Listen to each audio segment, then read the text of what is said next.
a huge warm welcome and so much gratitude to Kerry Buttery for making the time to share with our amazing community today. I know well, you're all busy vet practitioners, and you're doing great work out there. You're coming from a whole range of different RTOs, from small to very large. And but one of the big topics has been digital literacy, because it's got a bit more of a focus in our new revised RTO standards, and couldn't think of anyone better to talk about this topic than Kerry Buttery.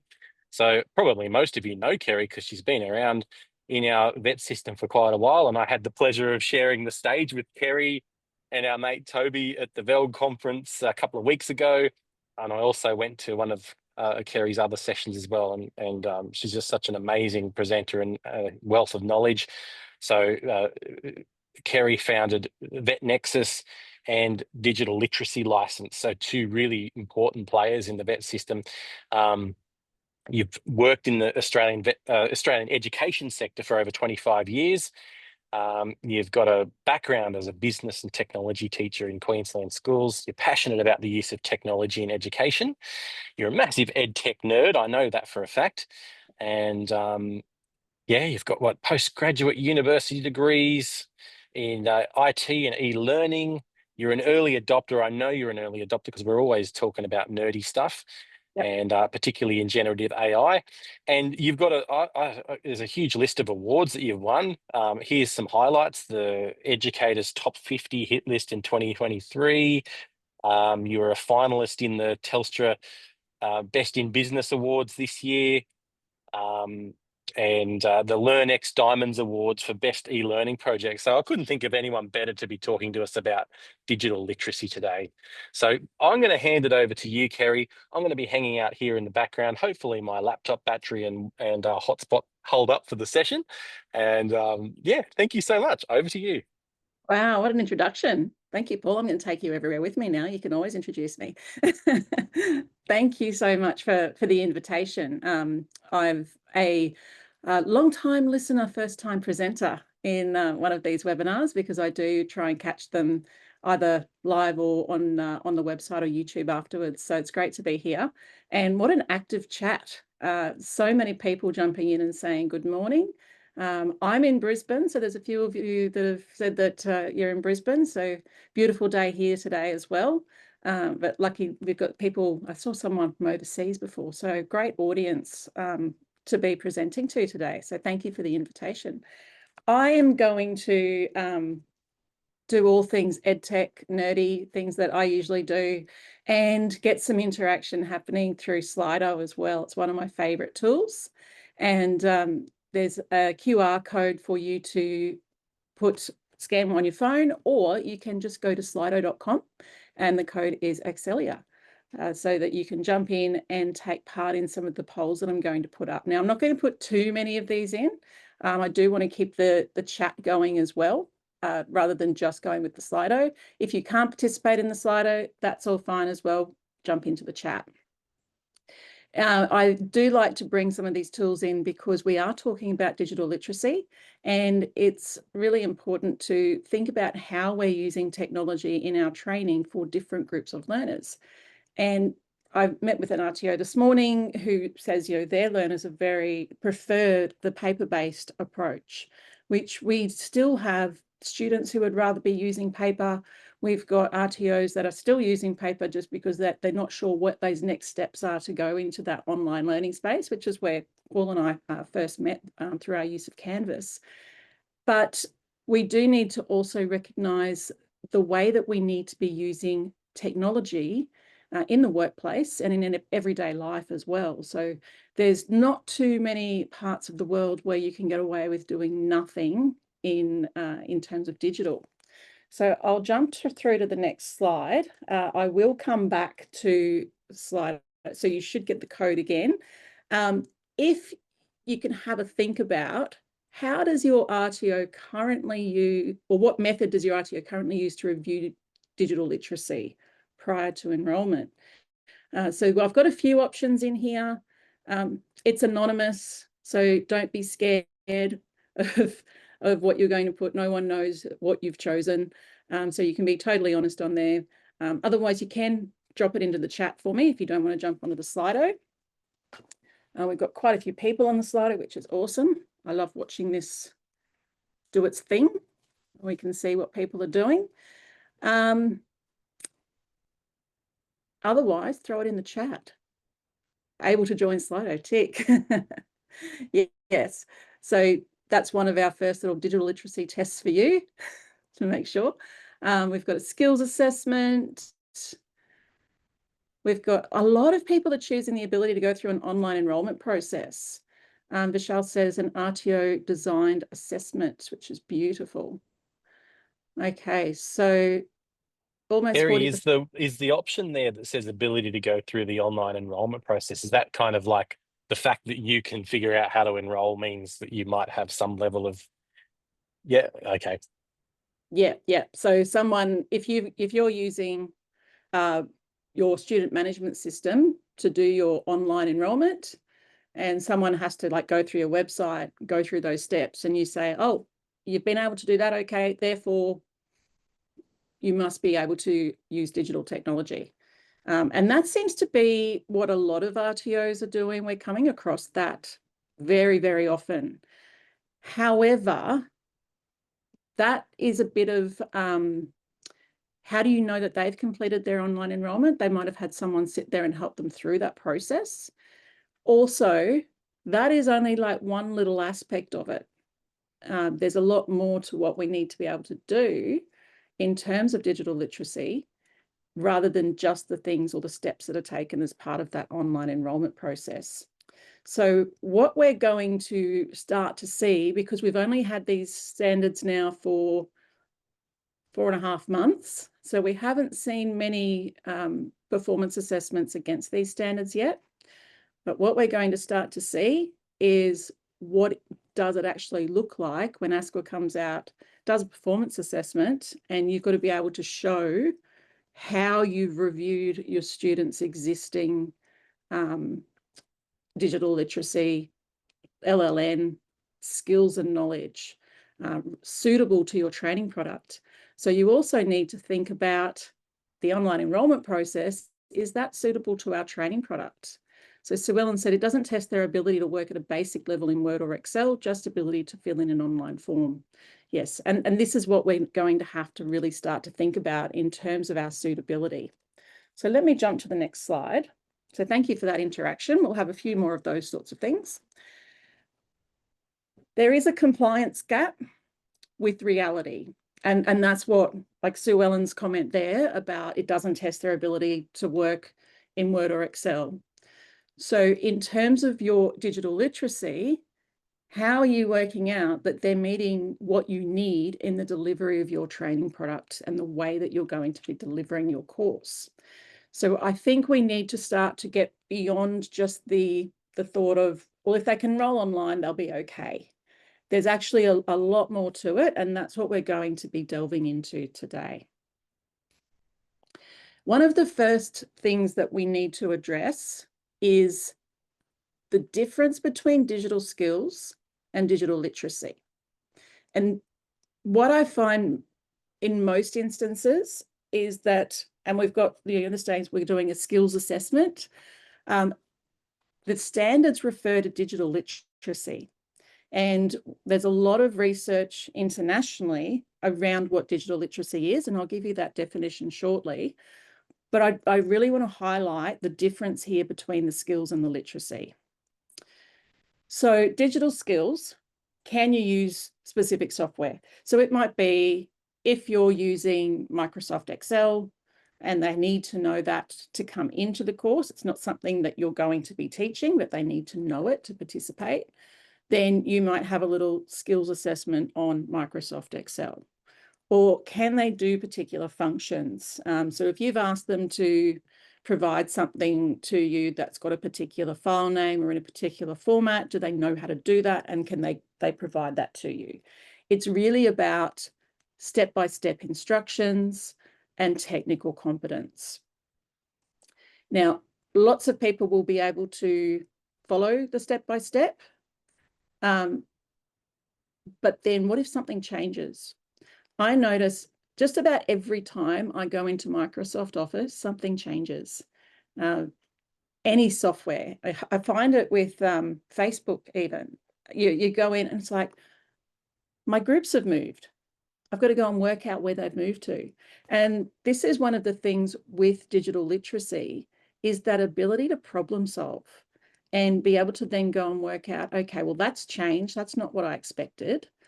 How am I going to get around this? And that's where students will often run into problems.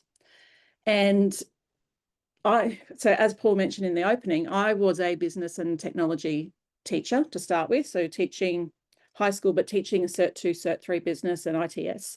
So we would go and create these wonderful handouts. I would spend my entire Christmas holidays updating screenshots and my step-by-step instructions, so that when we came back, when the new version of Microsoft Word had come out, I'd have this beautiful new handout that reflected what the students were going to see on the screen, because every few years we got our updates.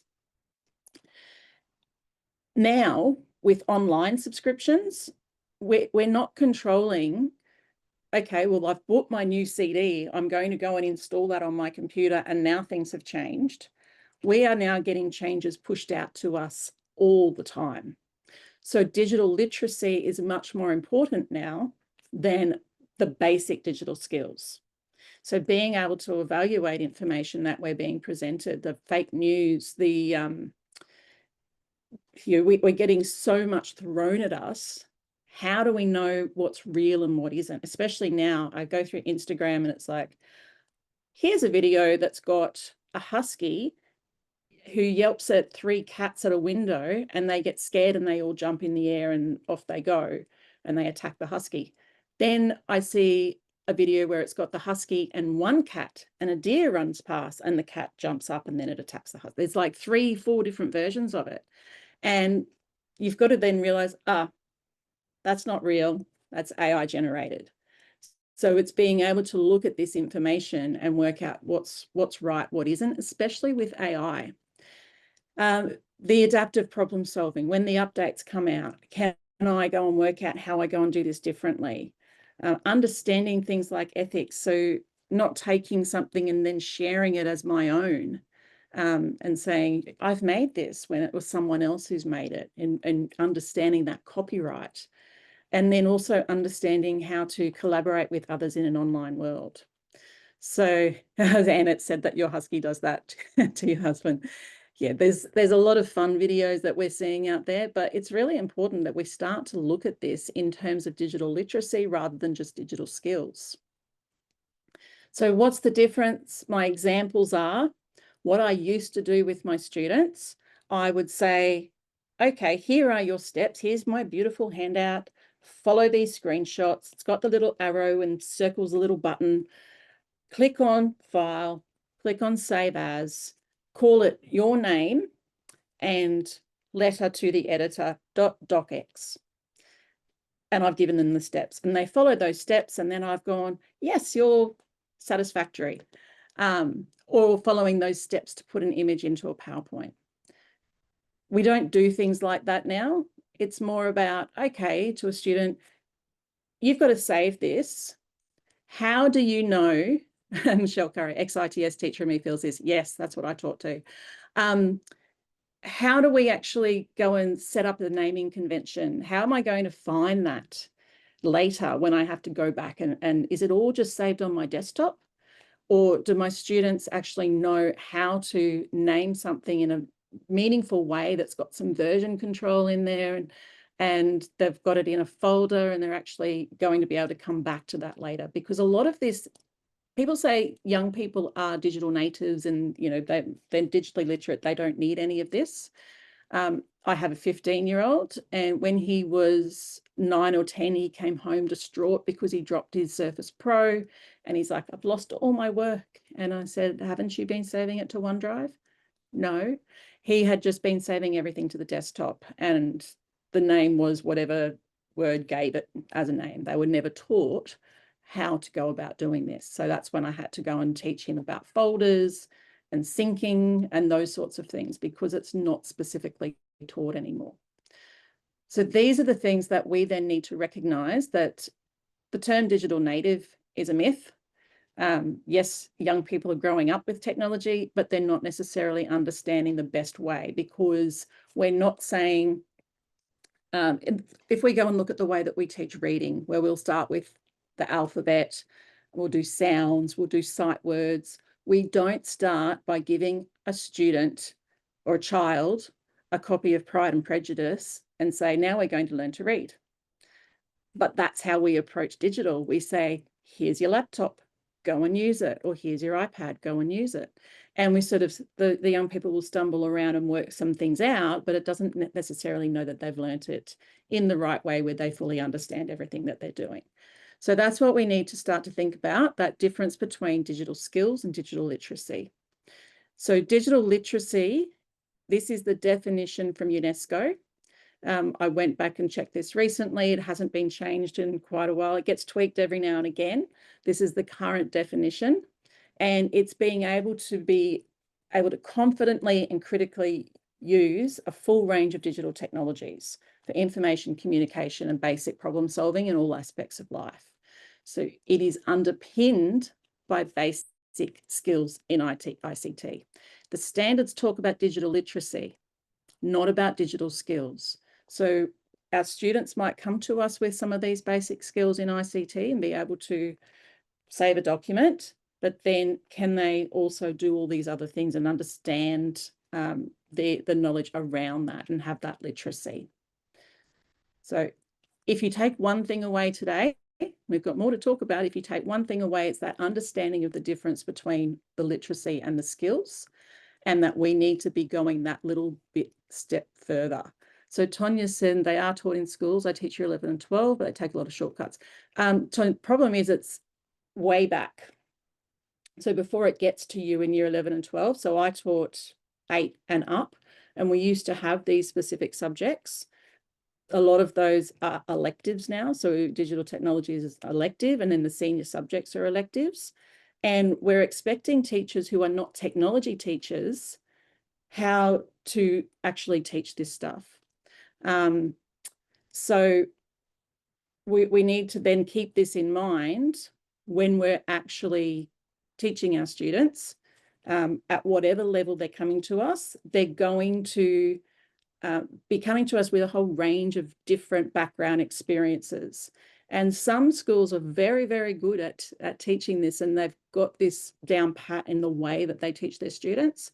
Others, they can get to the end of their schooling in major metropolitan schools and have hardly ever touched a computer. And that is happening. I know people who have been through that process. So it really depends where they're coming from as well. And we really do need to be able to support teachers in how to teach these things as well. Okay, so that's one of my key points, is that difference between digital skills and digital literacy, and start to turn our attentions in VET to that digital literacy so that we're getting beyond just the buttons to click on. That's one of our key things. So when we get to the standards for RTOs, I've highlighted in there in blue, which I know is not very accessible, so I've made it bold as well in case you're not able to see the colours. And that is part of digital literacy as well, as understanding accessibility and how we present information. So in bold and blue, standard 2.2, performance indicator 2A, means that we need to be taking into account the requirements of the training product, and that the RTO has procedures in place to review prior to enrolment the skills and competencies of prospective VET students, including LLN and digital literacy. An RTO that sort of said something the other day to me made me go, yeah, actually, this is a better way of describing it. They do a suitability assessment. And that's sort of what we're trying to do here.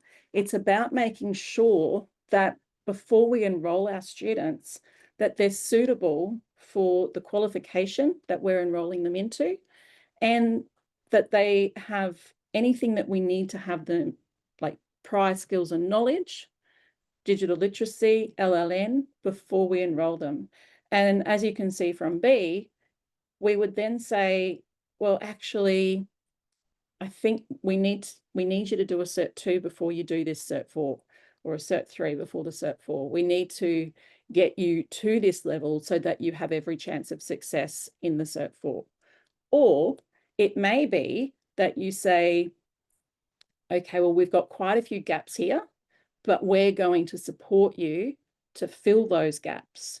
And some RTOs are using this as a way of coming in and saying, okay, we know where we have to provide this extra support.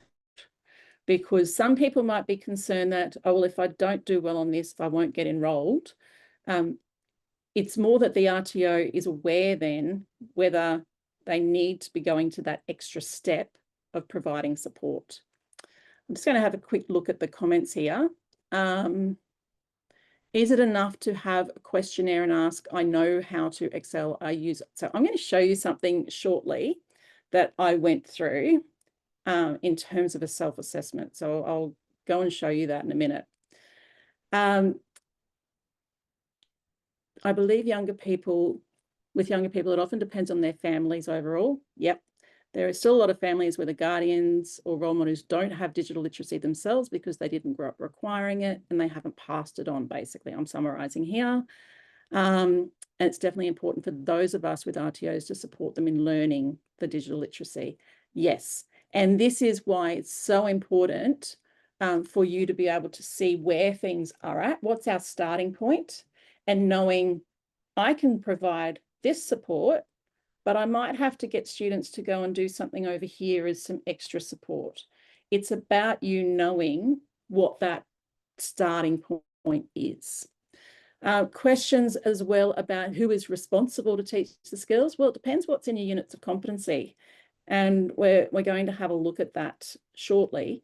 We need to be looking at, well, what is in our unit of competency in terms of what we should be teaching? And what are we expecting our students to come in at as an entry level? Because if you're doing the unit of competency, which is about using spreadsheets, well, you have to teach that. If your unit is talking about some of these digital skills in terms of completing that as part of the course, well, obviously that's your responsibility to teach as part of the delivery of the unit. But if you are going into, so if you were to do your TAE, your Cert 4, and you wanted to do that in an online mode, then it is not up to Paul to teach you how to jump on Zoom and be able to participate in a session because you've chosen online as your mode rather than face-to-face. So he would be making sure that you've got a good understanding of how to communicate and collaborate online as part of your enrolment, that you understand that that's how things are going to be done and that you're not going to necessarily have a full-time help desk there to troubleshoot your computer problems with you. So that's sort of like where we're working out, well, what's the responsibility of the RTO and then what is fair to be expected of students coming in. And it's about making sure that they're clearly informed. Paul, I might get you to jump in here and let us know how you deal with this from a prior to enrolment process with your students. Yes, we've just ramped this up in a big way. The process now involves a full interview. So it starts off with an application form, which then triggers basically an interview. And yeah, we're really serious about ensuring the digital literacy is there because in the past, when we haven't been as focused on that, there have been people in the course and it's very resource intensive to provide a high level of support to someone in digital literacy. It really is. And so it's actually, it's a big investment of time and in doing that, but for us, it's worth it in finding the right people in the course and it just really ensures the success of the student that they will graduate. And for anyone else as well, like not just in TAE land, but like in either investing in a platform like digital literacy license, or investing in some way in your process to ensure that the right people come into the course. That it's not about excluding people, but ensuring that, yeah, there's a good match with what we can offer in terms of support, and what the student brings in as their existing skills. So there's a return on investment in doing that. I know there's can be some anxiety about, oh gee, like it's hard, and especially in private providers, it's hard to say no to students that bring money into the RTO. That are, it's the organisation is it's a business. It needs to be profitable to survive, but sometimes it might mean saying no to the wrong person, because there's that will come with debt down the track. So yeah, and just while I'm on here, there was a really great question from Kanaga Rayner Quinn in the Q&A section. Is digital literacy becoming part of a module in TAE? And so I've sort of interpreted that. I've answered it there in writing, but I interpreted that meaning as in supporting students with digital literacy in the same way that we teach supporting students with literacy or numeracy or whatever. So yes, the units that have the code LLN, so TAE LLN 421, 422, and 423, they address support of core skills and employability skills, and under the umbrella of foundation skills. And so really should include digital literacy in there. But having myself taught these units, the digital skills are and literacy are really eclipsed by the literacy side of things, the actual reading and writing side of things. And so I think there's definitely room to oomph things up a bit more in those units. Over to you. Yeah, I think that's spot on. And it's seen as such an emerging area that is getting some more wide recognition now as how important it is. And it's because since 2020, everything has gone online. We've had so much happen where digital progressed like 10, 15 years in 6 months. I don't think we would be as digital in terms of our focus in learning, etc., if it weren't for COVID. Because pre-COVID, I was already doing my e-learning business, working with organizations and setting up e-learning. And it was a much harder process of trying to convince a provider that they needed to be using an LMS, that they needed to have some online resources and be doing their assessment in a way that's collecting it digitally. And since 2020, it's just like that's the focus. Everyone's like, yep, we have to use digital technology as part of our training. We have to have this platform for our students to go onto. So the need for students to have that digital literacy has just progressed hugely in the last 5 years. It's been one of my passion areas for a long time, obviously, because that was my teaching area. But I'm really pleased that we're now starting to get the recognition in terms of how important this is, and recognizing that there are areas where RTOs need support. If you're not aware, the Future Skills Organisation, the FSO, is working on units of competency that will be able to be used as part of this, which will then be rolled out across training products. So there's really, it's an area that we do need to be having a look at in the way that we are teaching our students, but also in the way that we're making sure that they're suitable for the way that we're going to be delivering our training and assessment. And it might be that, like Paul said, it's finding the right students for your RTO, because there might be another RTO that's going to do a lot more paper-based, face-to-face, and not do things so digitally. Well, that RTO actually might be a better fit for that student. And it's about making sure we've got good outcomes. And that's what these standards are about, is the best outcomes for students. So what we need to have in place as the fine print from the standards is procedures to make sure that we're reviewing the digital literacy of students prior to enrolment, as well as the LLN. What I find is most organisations have the LLN in place. When it comes to the digital literacy, they're just saying you need to be able to use Microsoft Office, have access to the internet, and giving a few dot points off. But like Paul said, there is a lot of work in then having to provide support for students to make sure that they're able to participate. So it's really about making sure that they've got that suitability there as enrolment for the units and your delivery method. Okay, so let's have a look at the comments. Gay, I've missed some because you're so active, which is awesome. Gay has said this will impact on the hardware requirements before enrolment, so students have the hardware and software needed to complete. Yes, we still need to say to them that these are the things we need you to have. And then they can go, yes, yeah, I am good with that. I have got a computer. I have got something that I can record video on. They are still part of our resources that we need students to have as part of that enrolment, and they need to know that beforehand. So that's some of the information that you'll have on your enrolment information for students. And then once they've gone, yes, I can do that, I've got that, then they come in, and that's when we're going to have that review process prior to enrolment. Once you've enrolled them, you are required to provide the support for those students. So making sure that you've got the right students for your delivery and your capability in terms of support is really, really important beforehand. Now, what do we use?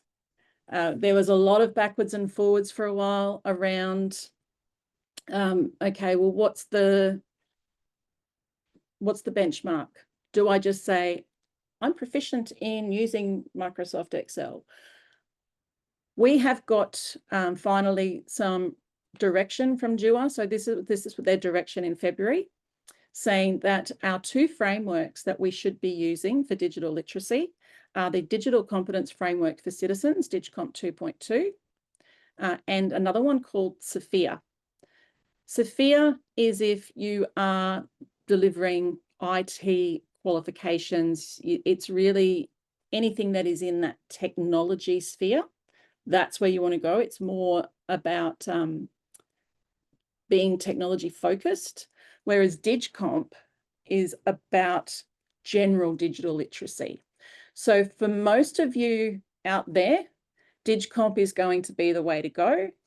If you are an RTO that does focus in technology, a real technology direction, then have a look at Sophia as well. Paul's going to share the slides with you, and they are links that are on there, so you'll be able to click on the link and follow through to go and have a look at these things. We're going to have a look at DigComp. Now, DigComp is currently under review. We've been waiting patiently. It's going to have a major update. It's going from 2.2 to 3.0. So in terms of the things I'm showing you today, make a start so that you're aware of all of this. However, hopefully by the end of this month or maybe next month, we're going to have the new framework that we'll be working with, but it should follow the same structure. When we look at DigComp, it has got 5, I call them focus areas. They're just 5 competence areas. And that's what you can see from the slide. We've got problem solving, information and data literacy, communication and collaboration, digital content creation, and e-safety. So they're the areas where we need to be able to go and determine what we need in our training product, what we need in the way that we're delivering to our students, and then what's their current level. So let's jump in. I just reading some of the comments as they're going. There's a lot there.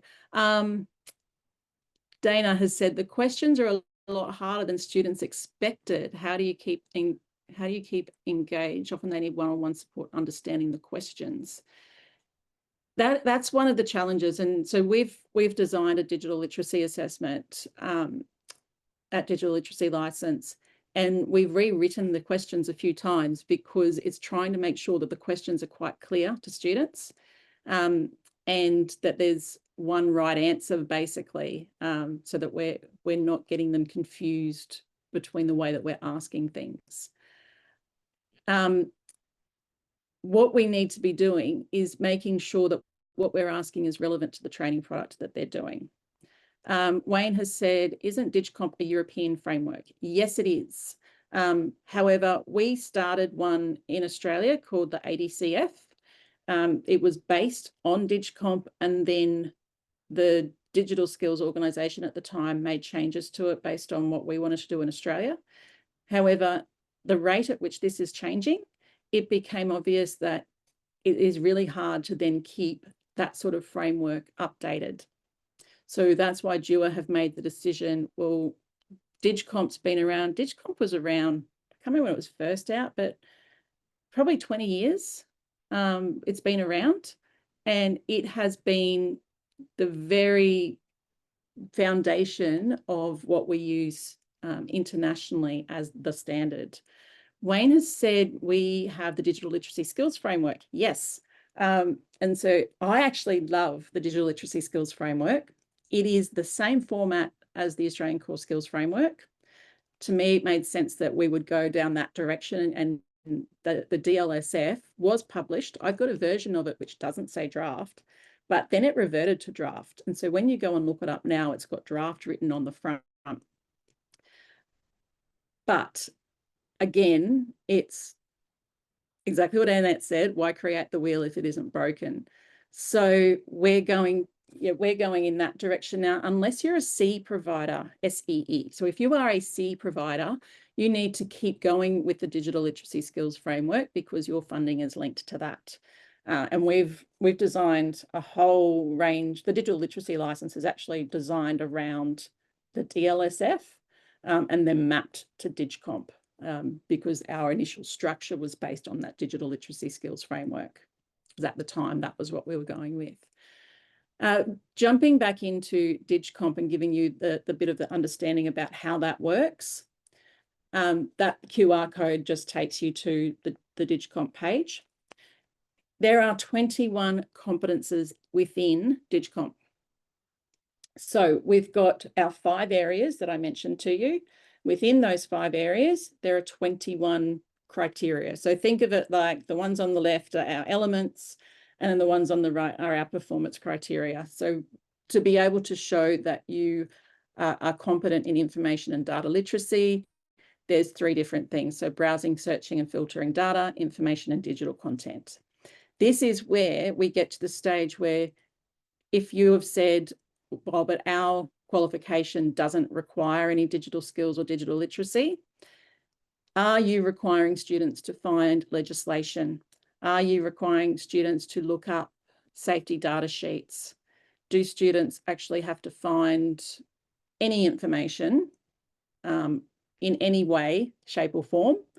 And are they then evaluating that information and actually pulling out what's important?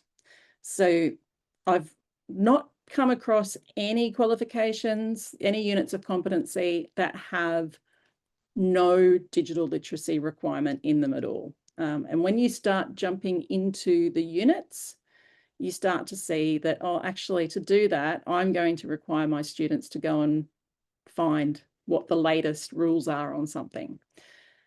So these are our 21 areas. Our 21 areas then have 8 levels of competence divided into 4 basic areas. So we've got our foundation level, which is levels 1 and 2. Then we've got our intermediate level, which is 3 and 4. Most of our VET qualifications, unless you're getting into things that are very technology based, most of our VET qualifications are going to be in that 1, 2, 3, and 4, so foundation and intermediate. When we get into advanced and highly specialised, that is where you're getting into higher level qualifications, but also very technology focused qualifications. And so, as you can see, level 8 create solutions to solve complex problems with many interacting factors that are related to interacting through digital technologies and digital communications. So really coming up with the whole infrastructure of integrating different tools together so that, you know, it streamlines people's interactions, linking teams into your LMS, those sorts of things. So highly specialised, I don't think too many of our vet qualifications are going to be sitting in that space unless they're very technology focused. So I would be saying, have a look at the base level, so the foundation and the intermediate, to see what's going to apply to your particular qualifications and units. Having a look at our comments, just having a look. How can you put learning to use different apps to improve digital literacy and efficiency? Yes, that's going to come into that problem solving area. So when you have a look at that, that's where it is. Okay, well, my problem solving, I can go and find the right app to be able to do something. Wayne, are you suggesting we use DigComp? Yes, because unless, Wayne, if you are a C provider, then absolutely stick with the DLSF. If you are not a C provider, then DUA have said the preferred framework is this one. However, like you, I do like the digital literacy skills framework. It's my favorite one. However, there are lots of gaps.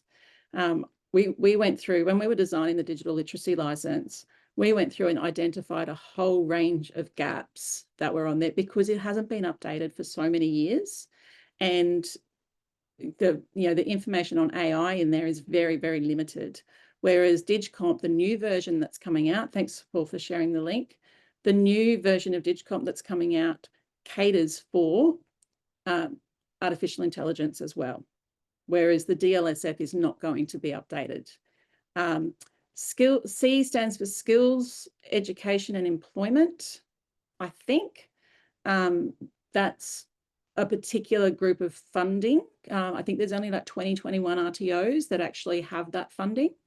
So if you are one of those 21 RTOs around the country with the C funding, then you have to stick to the DLSF. Otherwise, very sadly, it's not being updated. I wish it was, because it's just so nicely aligns to the way that we do the ACSF. Now, in terms of, well, how do we work that out? So we're using this framework, and we're not going to go through all the detail today. I do go through and sometimes and show the mapping of how this relates to a unit of competency. But just to give you a basic idea, a quick run through of, we look at our units one at a time. And yes, you can use AI to help you with that. But you need to understand what it is that you're looking for when you ask AI to break this down for you. So what you need to be doing is looking at each unit of competency, one unit at a time, looking at my performance evidence, my knowledge evidence, and of course, my performance criteria, like going through each of the components of the unit and looking for where it's talking about things that will actually require you to use technology. So if you've got the word research, well, to conduct that research, are we using the internet? Things like present how? As a document? Well, I'll need to know how to use Microsoft Word or Google Docs. Present might be a presentation. So are they going to have to create things that they're using to do their presentation, handouts, slides, anything like that? Communicate, well, how are they going to communicate? So we're looking for all of those little things, which you probably know if you sat down, you go, oh, actually, yes, we do use technology for this and this and this, but it's really not obvious until you start to really think about it. So I haven't got you to jump on Slido for a while. We've only got 15 minutes left. So I thought we'll throw a couple more in here. What else do you think could influence your digital literacy requirements? While you're jumping on there, just having a look at our comments. Jane, the outcome of DLSF is an ACF score related to DL skills. What kind of outcomes does DigComp provide? Yes, I'll show you that, Jane. That's in one of my slides coming up, and it is a similar sort of thing. We get a level and a score. Yes, Philip Bloom's taxonomy, yeah, having our different levels. text formatting, clarity on questions, layout and design, so our delivery mode, our language, platforms, the cost, yep, software used on the job. Marilyn has said plain English, yep. Industry foundation schools, the cohort it's being delivered to, absolutely. All of these different things that you're saying are also going to impact the digital literacy requirements that we're going to want students to actually come in with. So picking up on a few key things that we've got in here is, one of them says LMS being used. Yeah. So if you are requiring students to interact with an LMS, you need to be thinking about the requirements for, can they submit? Are you requiring them to record a video as part of their assessment submission on your LMS? Someone said specific software such as CAD. Have you got your industry consultation or industry engagement showing you, well, what is the current software out there that students need to be using in the workplace? Colours have come up again, yes. For those of you who haven't heard of the term before, accessibility is really, really important. And accessibility, so we've got colour, or maybe colourblind is going together, and we've got red, green, etc. Things like alternative text, being able to use assistive technology. So it may be that your RTO is actually set up in a way that you're meeting the legislative requirements in terms of accessibility. It's becoming more understood now that we actually do have to make sure we've got alternative text on our images, that we're using the right color contrast.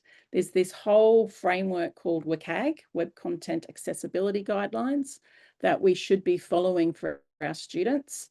And some RTOs have actually been caught out because they've not followed the WCAG requirements, and then students with disabilities have been unable to access some of the training. And Kim's put in the chat UDL, so Universal Design of Learning. That is a key area, especially with the new standards that RTOs need to be getting across as well. And AI tools make it really not easy, but easier to be able to go and create resources that meet those requirements. So coming back to some of these things, one of the big ones is your delivery mode. And a few people have put delivery mode, delivery training, etc. And our delivery mode does really impact the level of digital literacy we need our students to have. So like Paul was saying earlier, being able to provide the right support to the students, and becoming support desk, that's not necessarily what all RTOs are able to do, because it is costly to be able to go and give all of that IT support basically to our students. So thinking about how you're doing your delivery, then making sure that what you're doing as a review prior to enrolment is taking that into account. Our assessment method requirements, which you mentioned, our industry, our cohort characteristics, organizational infrastructure, and by that I mean, are you using an LMS? So all of those different things that you have said, most of them come into these 6 dot points that I've got here. Delivery mode influences and cohort characteristics also take in that UDL and accessibility as well. So lots and lots of things outside of your unit of competency that are going to come into, well, what are our requirements for students at entry? And that's one of the key things, is at entry, where do you need them to be? Now, I'm not going to fully unpack this unit today, but our example unit, I've got a couple of things just to show you that I'm pulling out from this CHC unit. So the first thing you need to do with your unit is read through your unit and highlight any of those areas I mentioned before, such as, are we going to have to communicate using a workplace system, etc. So look for those hidden requirements I mentioned before. Do they need to document anything? Well, is that documentation going to be done in a digital manner? And then consider your assessment implications. So really going through your unit and working out how technology is going to impact that unit. So for example, this particular unit, I've gone through and gone, okay, well, PC 2.3, use industry terminology correctly in verbal, written, and digital communications. Well, we've got digital communication there. Our students are going to need to understand netiquette. They're going to have to understand how to use, maybe it's email, maybe it's a chat platform, depending on how we're operating in those particular workplaces, and your industry consultation is going to help with that. They have to complete written and electronic workplace documents. So create, format, and save digital documents, so file management, etc. So there's quite a few things when we start to delve into that unit. Actually, there's all these different things that they need to be able to do. And then we're going to say, okay, well, which of the 5 competence areas does this fall into? So is it information and data literacy? Is it communication and collaboration? And start to map this against our DigComp framework, or if you're using the DLSF and you want to keep using that for a little while, well, it's the same sort of thing, mapping it against, okay, well, what have we got in that DLSF? What have we got, even if you went with the ADCF, the Australian Digital Capability Framework, which is not being updated either, or if you're going to go to DigComp. If you are using DigComp, just wait. Like I said, wait another month or two. And in a month or two, you'll then be able to use the updated one and not lose the work. So make it a post-Christmas job. Then we consider our delivery context. So how are students going to submit the work?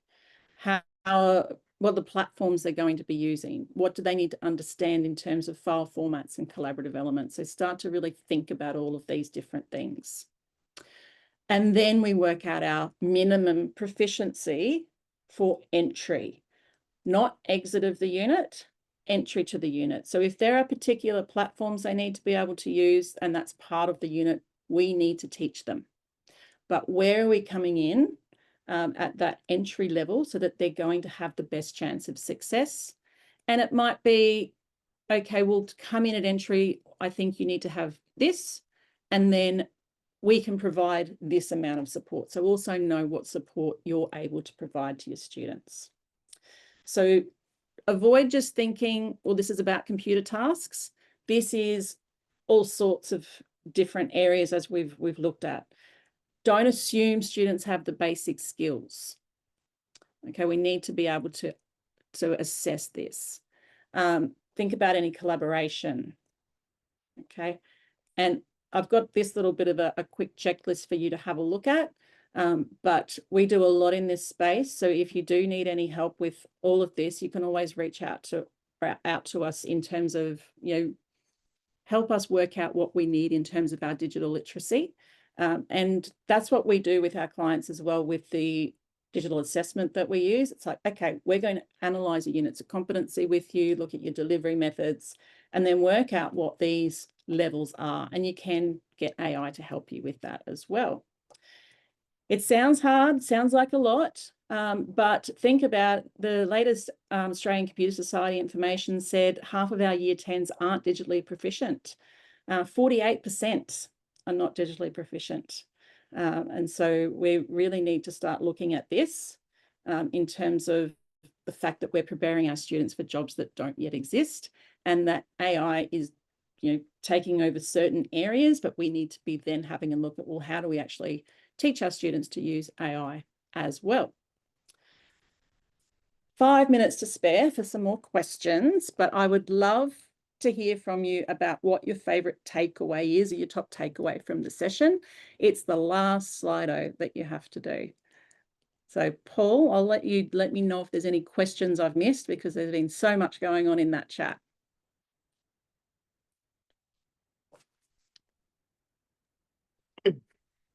Thanks, Kerry. Yeah, it's been lots going on.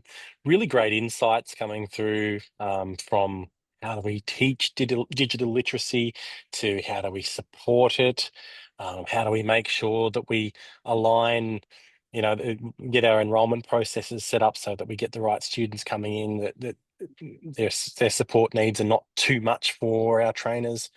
Mm, lots of Yeah, buff. so sort of summing up my observations, I guess. Yeah, yeah, and there's a lot to this. I think it's an area that's been brushed over for quite some time, and we need to really start thinking about it in detail. But the question came up before, and I haven't had time to show everyone an assessment that I did last night. There was a assessment put out by one of the European councils, and it was against DigComp, but it was a self-rated one. And I just went through and went, I'm an 8, I'm an 8, I'm an 8. And I do find that younger people rate themselves higher than what they really are, and older people rate themselves down. It's quite an interesting mix, because young people think, yeah, I'm all across all of this digital stuff. And so those self-reflection sort of assessments we're finding aren't really hitting the mark. Have you found that as well? Yes, yes. So some of you might be familiar with Excelia, which has a digital literacy self-assessment that we put up on our website for free, which was really designed to be just a guide to, for someone to kind of evaluate themselves honestly, not really to be an admissions tool, but just to see, where do I really sit, and ask some key questions around that. But it's not an assessment, and it makes that quite clear at the beginning. So it's not a robust tool, and we have things I mean, there's been plenty. It's a well documented research phenomenon that students will typically rate their knowledge and learning much higher than what it actually is.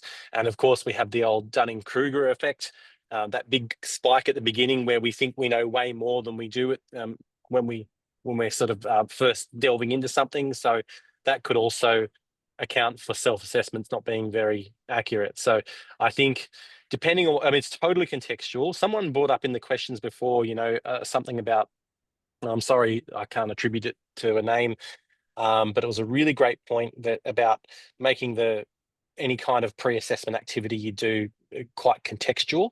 So, where possible, I think that's a really great idea. And I know it's not for high volume providers. It's probably not possible, but um, I know that for what we're doing, we're really trying to get some of the challenges and the questions that we're asking, like really around the digital skills that a trainer and assessor might need in the vet system. Yeah, yeah. And that's absolutely it. We need to work out the contextualized version. It's just having a generic LLND isn't really going to cut the mustard. Unfortunately, we need to have something that is relevant and contextualized. Mm. Excellent.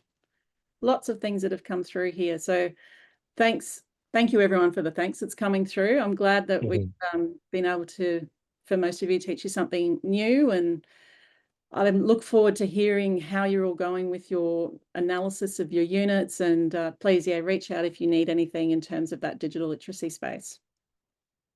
Yeah, thanks, Kerry. And thank you so much for coming along today to share with us. I know that because the chat was so active, there were so many questions. Look at all that lovely applause and the hearts. It's just you're getting a lot of love, which is great. I'm sorry to anyone whose questions were unanswered today. There's just only so much we can do with such a large audience and only the two of us. But if you do have any follow-up questions, you're welcome to reach out to me, or reach out to Kerry, and we'll include the contact details and everything in the follow-up. And you'll get for those of you who stuck around for at least 80% of the session, we'll provide a certificate of attendance. That's our way of saying thank you for being a part of our community. And it's free, but you're still investing your time in it, and I love that. And I'm all about just helping us all become a little bit smarter and better at what we do. So that'll be there. The slides and everything will come out. So you got a copy of that. If you got a colleague or a friend who missed it, the recording will go up on our website. And so make sure you subscribe to our newsletter and everything else. But thanks again. I really appreciate it. It was a really great session. I got so much out of that, Kerry. Thank you. Awesome. Thank you again, Paul. Look forward to doing more with you in future.